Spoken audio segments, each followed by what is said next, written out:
श्यामो महारम्य कोटि कंदर्प मोहनो श्रीरंगदेवी से विमानो पराभक्ति प्रदायिनो। जय वृंदावन नित्य जय नित्य कुंज सुखसार श्री राधा की जहाँ बिहर नित्य विहार। जय वृंदावन नित्य विहार श्री राधा की परम उदार। जय सहचरी आदि रंग देव्य श्यामा श्याम ही जिनके सेव्य। जय नवनित्य कुंज सुखसार जय जमुना कंकन आकार श्री हरिप्रिया सकल सुख सार सर्व वेद को सारोद्धार। ऐसे वृंदावन और ऐसे वृंदावन बिहारी बिहारिन श्री श्यामा श्याम और ऐसी परम पावन यमुना अनंत अनंत सखियों से परिसेवित हमारे प्रिया प्रीतम जो अनवरत अनादिकाल से अनादिकाल पर्यंत श्री वृंदावन की रज में नित्य विहार कर रहे हैं। इनका कभी अभाव नहीं होता है। और आश्चर्य की तो बात ये है, तन में वन वन में तन जो घन दामिनी तामिनी में घन। तो ये तन रूपी जो वृंदावन है प्रिया प्रीतम का श्री मंगल विग्रह है। चर्म चक्षुओं से तो हम प्राकृत रूप देखते हैं, लेकिन प्राकृत कितना मधुर है, कितना आकर्षण करने वाला है। इसको भट्ट जी महाराज के हैं,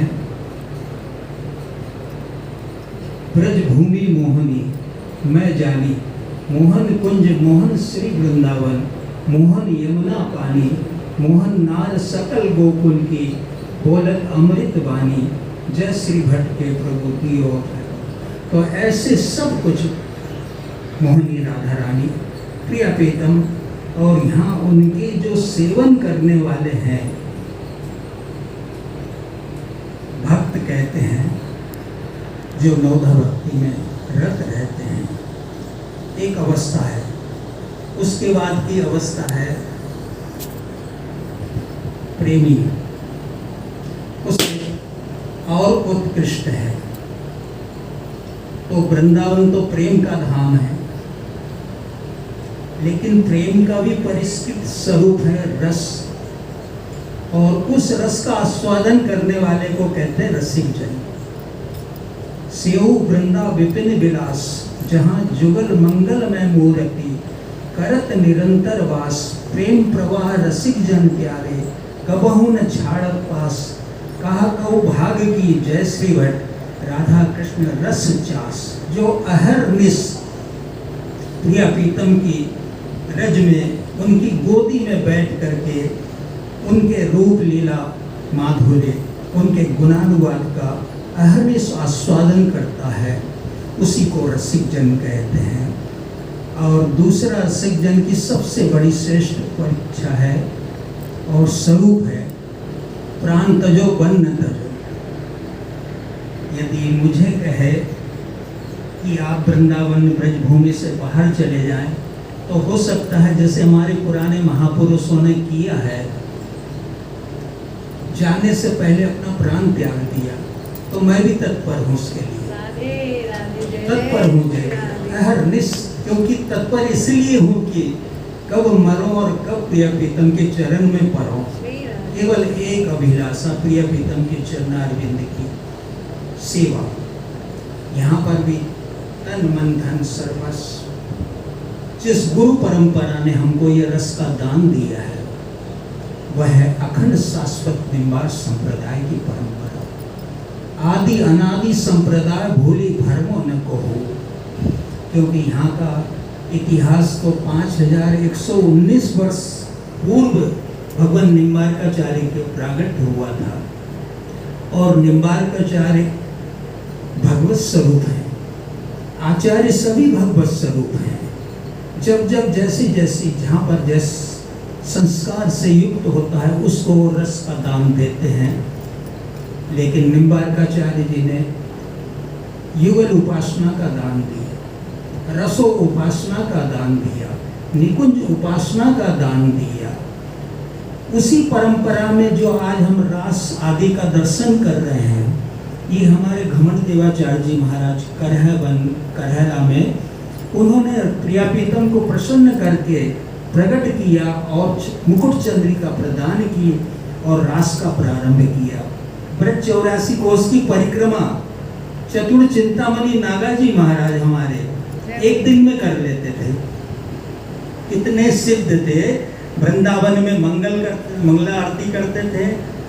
केशव देव जी का मथुरा में श्रृंगार आरती करते थे और उसके बाद सीधा बरसाना से नंदगांव से और वन घूमते हुए और गोवर्धन में श्रीनाथ जी का संध्या आरती करके और रात्रि में पुनः फिर वृंदावन वापिस आ जाते थे। ऐसे दिग्गज परंपरा, ऐसी दिग्गज वो है, तो हमें बड़ा गौरव है, सब परंपरा का सम्मान है।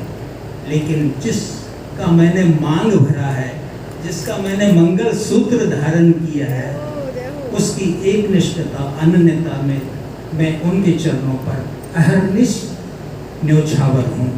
आज 46 वर्ष हो गए मुझे वृंदावन का अखंड वास करते हुए ब्रजभूमि का, और पाँव में कुछ धारण नहीं करता, क्योंकि हमारे प्रियपीतम केवल एक हमारी प्रियपीतम है। वृंदावन बिहारी ने जिन्होंने चरण पादुका बिन वृंदावन में नित्य लीला की है और वाहन का भी सहारा नहीं लिया है। तो निम्बार्काचार्य जी की एक बड़ी विचित्र विशेषता, सब आचार्य दिव्य हैं, इनकी एक सर्वोपरि विशेषता है। एक आचार्य ऐश्वर्यपूर्ण होते हैं, ऐश्वर्य लीला में जिनका प्रवेश होता है, और एक होता माधुर्य, जिनका प्रवेश नित्य निकुंज माधुर्य में होता है। लेकिन निम्बार्क भगवान ही एक ऐसे आचार्य हैं जिनका ऐश्वर्य में भी, ऐश्वर्य धाम में भी, ऐश्वर्य लीलाओं में भी प्रवेश है और माधुर्य लीला में भी प्रवेश है। क्योंकि माधुर्य लीला में आप रंगदेवी जी के रूप से और भी अष्ट रूप आपके हैं, ऐसे रूपों से आप यहाँ पर प्रियपीतम की अहर्निश सेवा करते हैं। और ब्रज में कहावत है ब्रज निम्बार्कम, यहाँ निम्बार संप्रदाय के अलावा कुछ था ही नहीं। केवल अभी 500-600 वर्ष के बाद ये सब परंपराएं यहाँ पर प्रकट हुई है। तो यहाँ पर हमारे कीर्ति किशोरी के प्रतिभावान कीर्ति हमारे सामने व्यास गादी को अलंकृत कर रही है। और अभी जो मस्तक पर वो क्या लपटा हुआ था, तो हमें आपका गोपेश, भगवान कृष्ण का गोपेश रूप कर रहा था। फिर गोपेश से आप उतरे और उसके बाद व्यास रूप में आपका हम दर्शन कर रहे हैं। शायद प्रथम भागवत है ये आपका, या पहले? हाँ, जय। तो मैं सोच रहा हूँ कि प्रथम भागवत और वृंदावन में और जिस स्थान पर हम बैठे हैं, ये वृंदावन का सिद्धों का, महासिद्धों का स्थल है। पंडित जी महाराज ने यहाँ पर बंदर को भी प्रियपीतम के दर्शन करा दिए। रामदास नाम का एक बंदर था जो पुराने छत पर रोज जब ब्यारो होता था, राजभोग होता था, तो उस जैसे घंटी बजती ना, या घंटी बजाने की जरूरत नहीं थी, वो स्वयं आ जाते थे और संतों के लाइन में उनकी पंगति लगती थी। लेकिन कई समय चलता रहा। एक दिन जब नहीं आए तो बाबा उस सब संत का यही नियम है कि एक साथ बैठकर प्रसाद पाते हैं, और तो ये है कि जिसको जहाँ मिला लपक लेते हैं, लेकिन यहाँ संतों की मर्यादा है इस प्रकार। तो बोले देखो रामदास नहीं आया,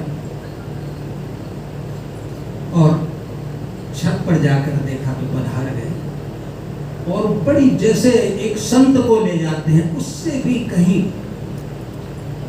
मतलब सम्मान के साथ यमुना जी में उनको पधराया।